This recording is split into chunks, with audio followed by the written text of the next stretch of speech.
Salam alaikum. Hey, muna nan tare da gida TV da radio duniya. Duniya.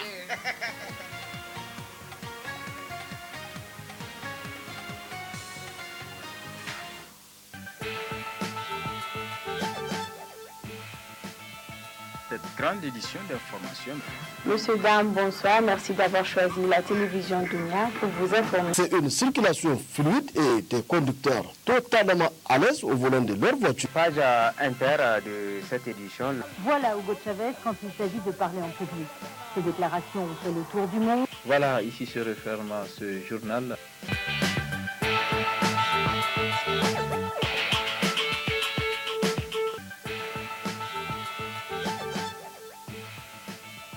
Cette grande édition d'information. Monsieur, dame, bonsoir. Merci d'avoir choisi la télévision Dunia pour vous informer. C'est une circulation fluide et des conducteurs totalement à l'aise au volant de leur voiture. Page inter de cette édition. Voilà Hugo Chavez quand il s'agit de parler en public. Ces déclarations ont fait le tour du monde. Voilà, ici se referme ce journal.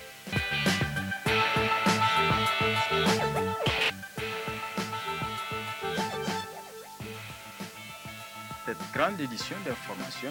Monsieur, dame, bonsoir. Merci d'avoir choisi la télévision Dunia pour vous informer. C'est une circulation fluide et des conducteurs totalement à l'aise au volant de leur voiture. Page inter de cette édition. Voilà Hugo Chavez quand...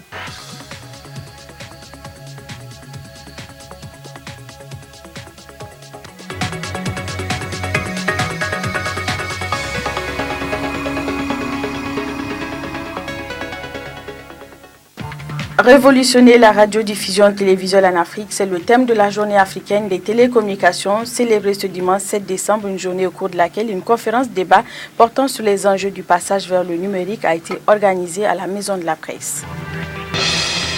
Les anciens membres du mouvement des jeunes pour l'émergence du Niger, MOJEN, ont rendu public cet après-midi une déclaration. Ils déplorent les agissements du président du dit mouvement, Siraj Issa. Le point dans un instant. Et puis la Fédération nigérienne de Scrabble organise depuis ce matin un tournoi de Scrabble à Niamey. Ces phases éliminatoires permettront de sélectionner les meilleurs joueurs pour le championnat mondial prévu du 18 au 25 juillet 2014 en Belgique. Le sommaire, monsieur, dame, bonsoir. Merci d'avoir choisi la télévision Dunia pour vous informer. Bienvenue dans ce journal. Je vous le disais, révolutionner la radiodiffusion télévisuelle en Afrique, tel est le thème de la journée africaine des télécommunications célébrée ce dimanche 7 décembre 2014, occasion saisie par le ministère des Postes, des Télécommunications et de l'économie numérique pour organiser une conférence débat sur le passage de l'analogique vers le numérique. Le point avec nos reporters Youssouf Omar et puis Issa Hassan. La campagne sur la promotion de la télévision numérique terrestre suit normalement son cours. En cette matinée dominicale de ce dimanche 7 décembre qui correspond à la journée africaine des télécommunications, ce sont des experts juridiques et techniciens en technologie de l'information et de la communication que le ministère des Postes, des télécommunications et de l'économie numérique a invités pour édifier des acteurs de la société civile, des étudiants de l'IFTIC et leurs professeurs sur les avantages et inconvénients de la TNT. La radiodiffusion analogique vers le numérique offre plus d'espace pour de nouvelles chaînes et de services audiovisuels de haute qualité en termes de qualité de son et d'image. Il n'en demeure pas moins que cette aventure technologique présente des enjeux, des défis, j'allais même dire des périls socioculturels. Il y a là manifestement des enjeux et des périls socioculturels pour les pays africains comme les nôtres face à l'avènement de la TNT. Ce n'est pas le thème HD. Donc, ça donne la définition standard et la haute définition. Donc, au niveau des inconvénients aussi, je voulais parler aussi des inconvénients. Donc, je dis l'avantage, d'abord, c'est de créer le maximum de chaînes, donc de faire des systèmes interactifs, de pouvoir en tout cas dans l'entendement des concepteurs, de pouvoir commander à partir de votre poste téléviseur, le système interactif, donc pour faire lancer des commandes. Donc, et vous pouvez faire des fenêtres.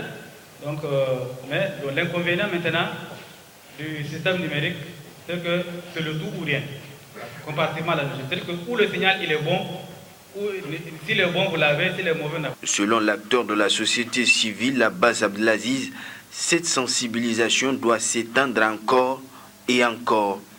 Il reste plutôt pessimiste quant à l'avènement de la TNT au Niger. Le Niger n'est pas prêt pour s'engager, bon pas pour s'engager, mais pour atteindre les objectifs à la date butoir. Donc techniquement, le Niger n'est pas prêt. Le peuple dont on a besoin qu'il sache qu'est-ce que la TNT, ce n'est pas les gens de Niamey. Les gens de Niamey n'ont pas de problème. C'est vraiment à l'intérieur du pays. Et même à Niamey, c'est vrai si les gens ont des problèmes, ce n'est pas avec 200, 300 personnes qu'on peut comprendre la TNT. Il faut sensibiliser dans tous les médias. Question. Le Niger passera-t-il de l'analogique au numérique d'ici juin 2015? Attendons de voir. En tout cas, c'est le vœu des autorités nigériennes. Autre aspect de cette édition, les membres du mouvement des jeunes pour l'émergence du Niger, Mogène, ont rendu public cet après-midi une déclaration relativement aux agissements du président de ce mouvement. En effet, les membres du Mogène se sont désolidarisés et ont fini par créer leur propre structure. Précision avec Falmata Mokhtar Taya, présidente des anciens membres du Mogène. Une déclaration dans laquelle nous avons retiré toute notre confiance au président monarque de l'ex-Mogène pour faute grave, corruption, chantage, enrichissement illicite, diffamation, jeu de discrédit sur des Nigériens, faux et usage de faux, etc. En effet, depuis notre dernière déclaration, les membres du bureau exécutif national du Mogène, au nombre de 7, plus le secrétaire permanent, ont saisi le CSC par correspondant pour leur informer que le sieur Siraj n'a plus qualité de dire mot sur les médias en qualité du président du Mogène. Également le secrétaire général adjoint du Ben Mogène, le sieur Cheikh Khaled Abdoulaye et sa femme madame Sinkara Matous, trésorière générale, ont tous les deux découvert que Siraj Issa a mis leur nom parmi les membres du Ben Mogène qui figurent sur l'arrêté de création de la structure et ont décidé de saisir le ministère de l'Intérieur pour demander l'annulation du Mogène. Les raisons évoquées par le trésorier général adjoint et le trésorier sont faux et usage de faux en écriture, falsification de dates et de lieux de naissance de deux concernés. Et plus grave, utilisation de leur nom dans les actes répréhensibles par le moral de la société. C'est avec surprise que nous avons aperçu Siraj sur les médias pour jeter du discrédit sur le noble instruction de la République dans le Coho. Parmi les greffes que nous reprochons à Siraj Issa, il y a l'affaire de la Libye 2012, l'acharnement contre le chef de canton de Chi de Saga, l'affaire des déguerpis de Talagé Plateau Est, l'affaire du Hajj depuis 2012 et celle de cette année.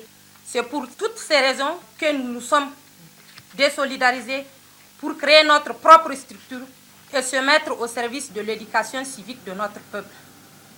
Politique à présent, la coordination régionale CPR Inganti de la région d'Agadez a tenu hier dans la salle de réunion de la Chambre de commerce une assemblée générale. À cette occasion, elle a rendu publique une déclaration relativement à l'arrestation du président du dit parti, Kassou Mokhtar. La teneur avec Sani Mekassoua, secrétaire administratif de la dite coordination.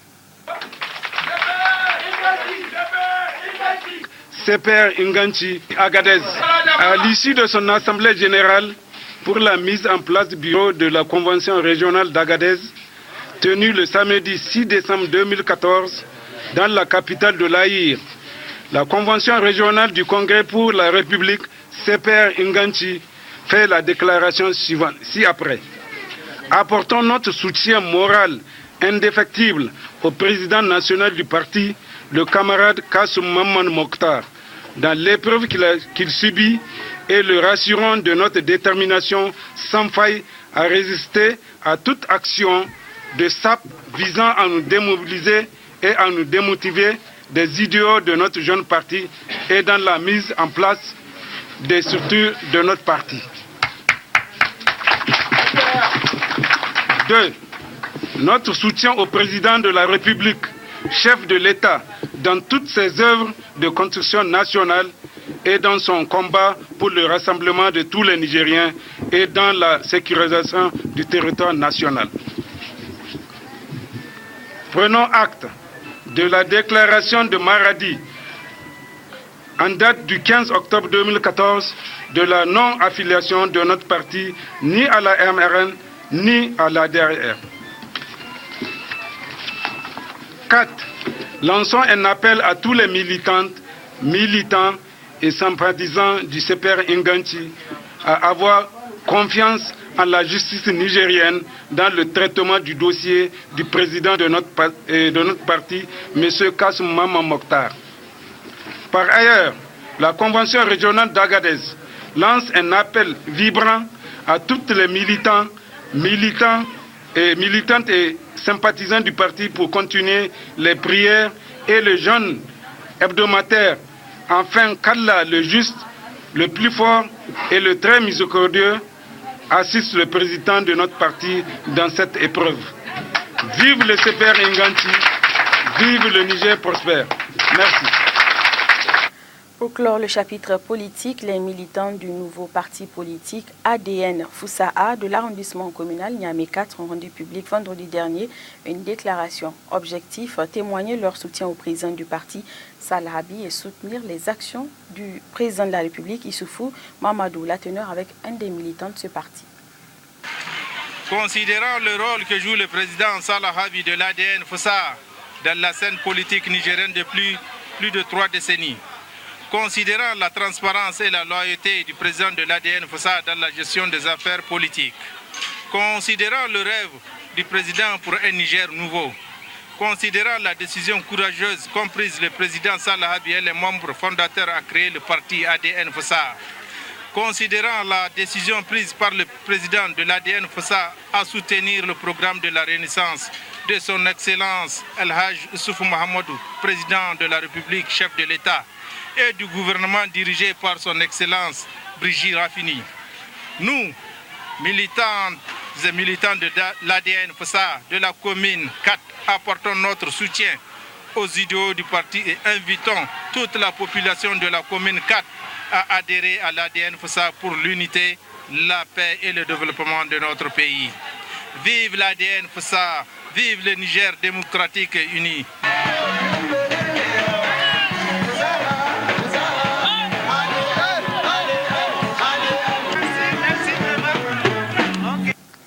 Éducation à présent, l'école des techniques économiques, comptables, commerciales et de communication a organisé hier après-midi une conférence sur la transdisciplinarité en économie, gestion et informatique. Une conférence à laquelle on prépare plusieurs enseignants-chercheurs de l'université Abdou Moumouni Diofo de Niamey. On fait le point avec Al-Mokhtar Kanye et puis Issa Hassan. Transdisciplinarité en économie, gestion et informatique. C'est le thème de cette conférence animée par le professeur Magloire Lanha, agrégé de sciences économiques.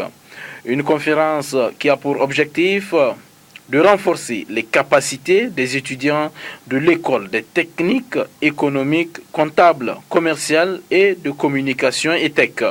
Le conférencier a dans son exposé défini la transdisciplinarité avant de donner les objectifs du concept. Qu'est-ce que nous pouvons retenir de cette conférence? D'abord, le concept de transdisciplinarité. Bien, la transdisciplinarité veut dire un concept qui se retrouve entre les disciplines d'abord, l'économie et la gestion, ensuite à travers les différentes disciplines, c'est-à-dire des concepts qu'on apprend dans un domaine, mais qu'on peut répliquer avec une certaine abstraction dans un autre domaine. Et même, cela va au-delà de toute discipline, c'est-à-dire une vérité établie qui ne concerne pas seulement les disciplines étudiées, mais qui va bien au-delà. Alors, quel est l'intérêt de cette approche? C'est que la finalité de la compréhension du monde, c'est de réussir à trouver l'unité de la connaissance, c'est-à-dire connaître des règles universelles qui s'appliquent presque dans tous les domaines. C'est l'intérêt de cette conférence. Maintenant, je peux vous détailler quelques éléments importants de cette conférence. Nous avons montré comment la théorie de faire un choix peut se retrouver partout dans le monde, dans les mondes de rareté. Lorsqu'il y a la rareté, il faudra choisir en son temps, être présent ici ou être là-bas. Il y a donc un coût d'opportunité lorsque vous utilisez votre ressource à faire une opération donnée. Nous avons montré donc à travers plusieurs exemples en économie et en gestion, avec des calculs informatiques, comment ce concept de faire un choix, qui est fondamental dans le monde de la rareté, peut se dessiner, apparaître, et les théorèmes obtenus dans un domaine peuvent se transposer dans d'autres domaines. Le directeur des études et de la programmation de l'ETEC situe le cadre de la conférence. Cette conférence rentre dans le cadre de ce qu'on peut appeler les activités normales d'une grande école.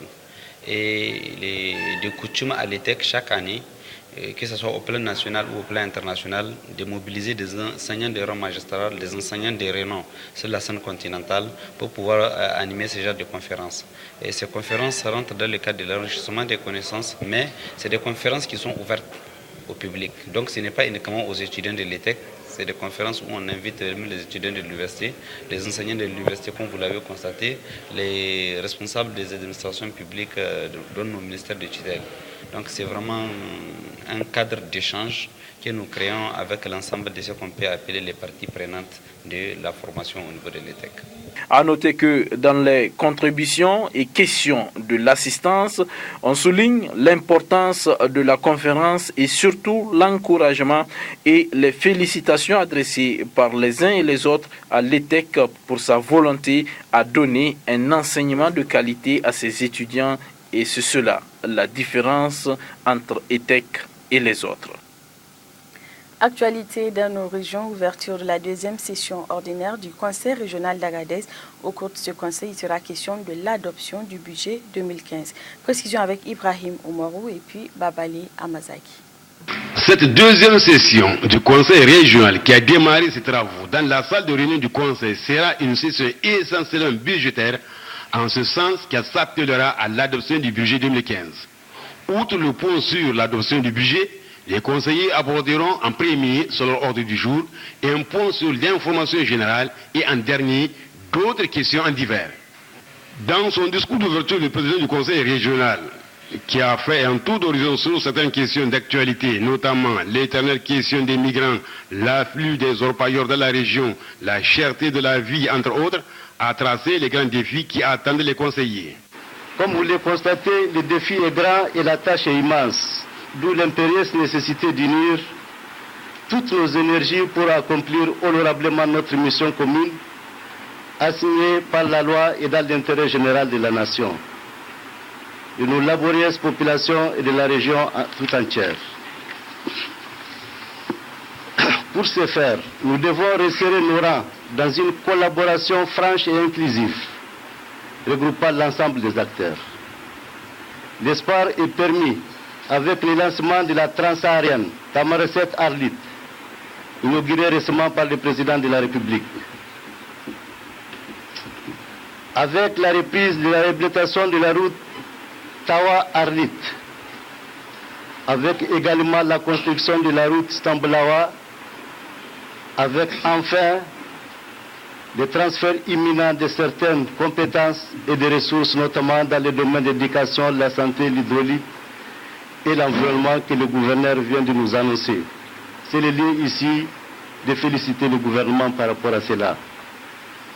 Mesdames et messieurs, honorables invités, malgré l'insuffisance des ressources financières, le Conseil régional d'Agadez a pu doter certains de nos lycées régionaux de 400 tables bancs, doter des maraîchers vulnérables de 4 communes rurales en 200 kits maraîchers, apporter des appuis aux associations de femmes et de jeunes.